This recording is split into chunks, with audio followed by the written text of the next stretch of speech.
I'm going to ask everybody to indulge me for a second. I want to play you something, but before I do, I want to issue with a warning that it's going to be distressing for some of you. Talk about activity of those people. There will be always, yes, it is freedom of speech, but. And the turning point is but. Why do we still say but when we...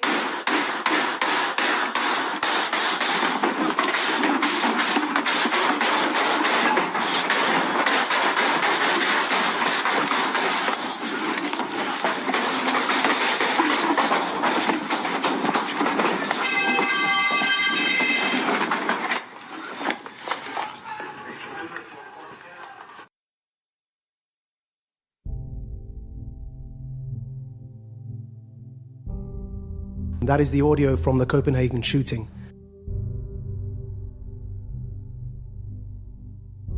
And the shooter chose chillingly the moment to let loose a volley of shots just as the speaker was making the point that when people pretend to defend freedom of speech, they caveat it with the word but.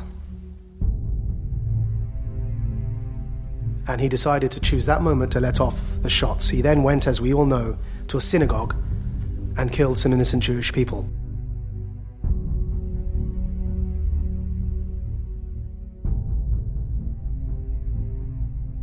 Before that, it was in France at the kosher shop.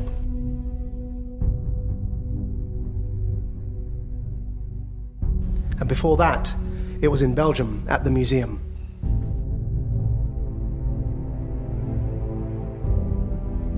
They had security outside the cafe. They had close protection for the cartoonist. And yet, despite that, this incident occurred. It could just as easily occur in London. It could occur here at this very synagogue. And the sheer fact that all of you are here this evening is a testament to your own bravery, to your own courage, to your own determination, to refuse to cower in the face of this terrorism and to say, by voting with your actions and your feet, never again. Because something we learned after the rise of Nazism in Germany was of the danger of the banality of evil.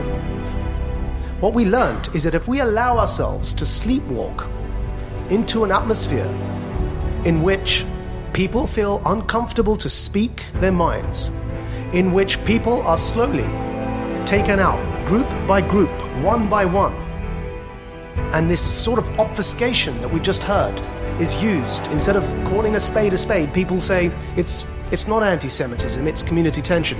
It's not about freedom of speech, but if we allow ourselves to sleepwalk into that climate without standing firm and strong and drawing a line in the sand and refusing to be coward, then before we know it, it will be too late.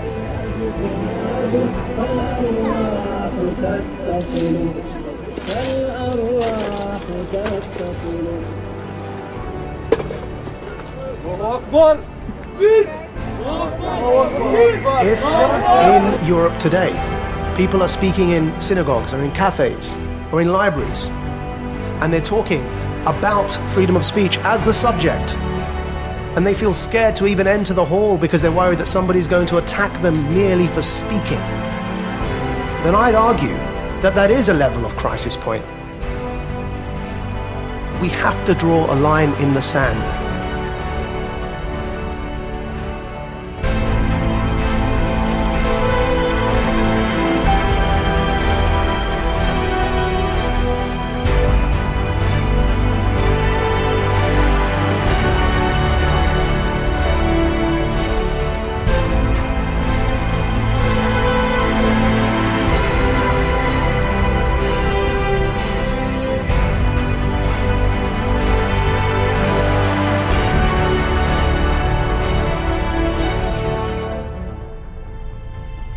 The very foundation of democracy, it rests upon a few points. One of them is the right to express yourself, because without the right to express yourself, you cannot campaign for the political party you represent.